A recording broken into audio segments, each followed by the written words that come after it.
influence that John Wooden had on Purdue University, on college basketball, and college athletics in general? Well, I think from a personal standpoint, as a coach, a lot of the things that he did were his pyramid of success, very, very simple.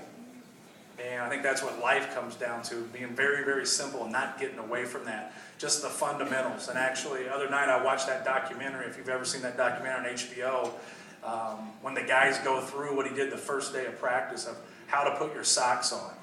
They said at first when they were freshmen, they just were like, this guy's really showing me at age 18 how to put my socks on.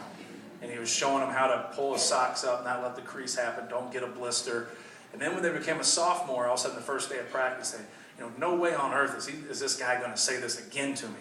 And then there it was, the first day of practice, okay, this is how you put your socks on. Then your junior year came around and it kept going. But that's life. Life is repetition. Life is getting the fundamentals down. Basketball is getting the fundamentals down. And that was him. And, he was a genuine guy. He was a sincere guy. He gave his time to everybody. If you sent him something to sign, it might not get back next week, but it got back. If you called to set up something to come to his apartment or you wanted to go to breakfast, it might take you a while to get in, but you got in. And that was something for him as a coach. It gets frustrating. You have a lot of things to do, from your camps to your recruiting to your own players to your family to speaking engagements. You keep going, but you got an obligation. He was a coach's coach, and he was a good man, and he always had time.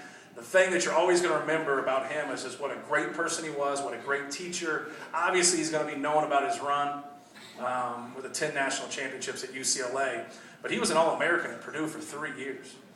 And I think that's something with the renovations and the tradition of Purdue basketball we got to keep alive also, that he was a great player. He played in the state of Indiana.